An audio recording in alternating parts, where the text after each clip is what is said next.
All right, let's dive right in. We're going to talk about a huge flaw in how almost all of us think about performance. What if the whole hustle harder, push through the pain culture is built on a complete misunderstanding of our own bodies? What if that very act of pushing through fatigue is the one thing that's actually holding you back? You've been there, right? It's this super frustrating paradox. You pour more hours, more sweat, more effort into something, and your progress just grinds to a halt. Or, even worse, you start going backward. It's not just you, I promise. It's a classic trap for anyone who's driven. But what if the problem isn't your effort at all? What if it's the order you're doing things in? Okay, so let's give this thing a name, the burnout paradox.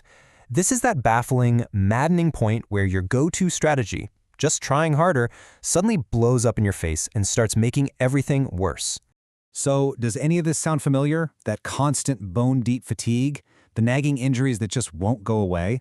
Watching your output drop even though you're working your tail off? Needing that extra cup of coffee just to get started? Feeling like you never ever fully recover? If you're nodding along right now, you're not alone. And the reason why might really surprise you. And here it is. This is the big shift in thinking. These things are not problems with your motivation. It's not about a lack of willpower.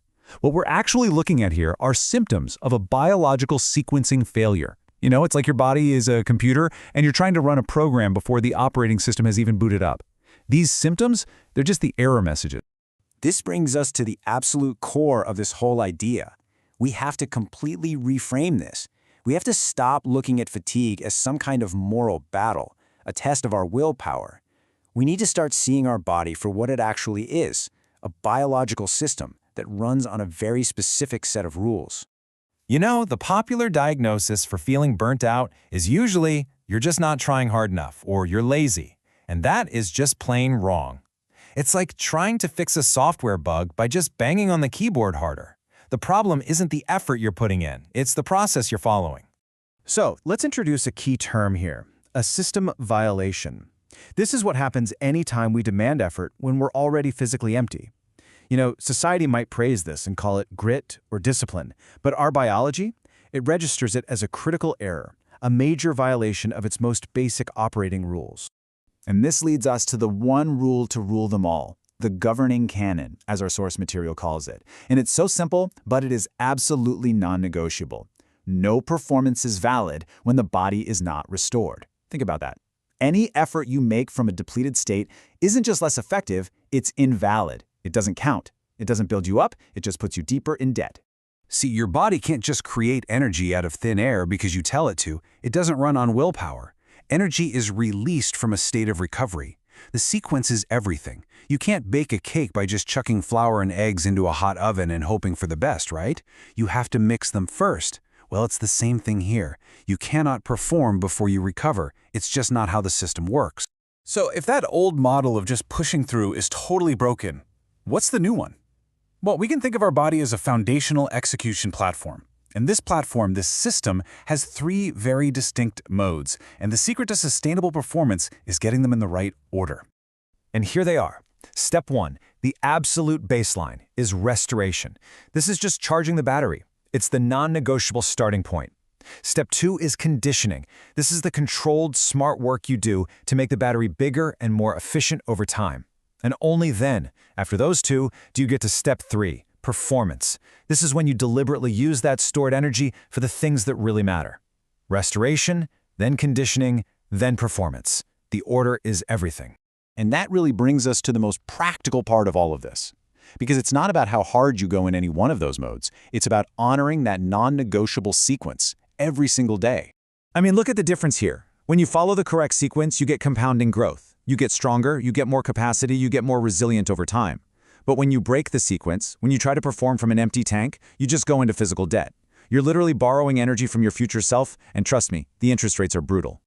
So, to make this super easy to remember, here are 3 reinforcement anchors. Just burn these into your brain.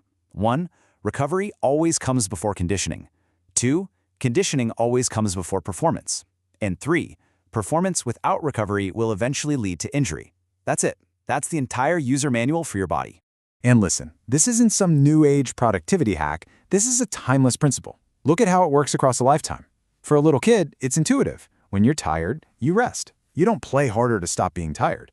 For us as adults, this is a game changer. realizing that so much of what we call getting older is actually just decades of accumulated recovery debt.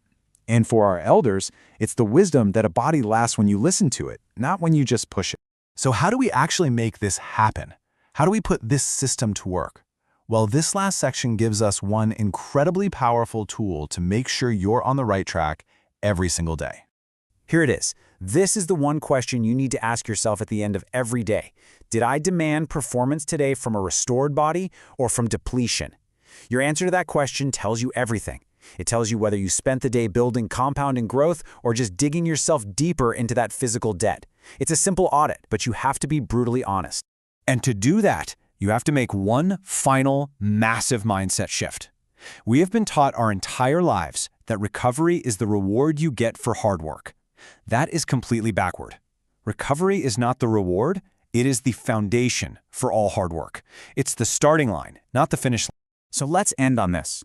The body compounds only when recovery is honored. Your long-term health, your peak performance, your resilience, none of it is built on how tough you are at pushing through pain. It's all built on how consistently you respect your body's non-negotiable need to restore itself. So the only question left is, will you start honoring it today?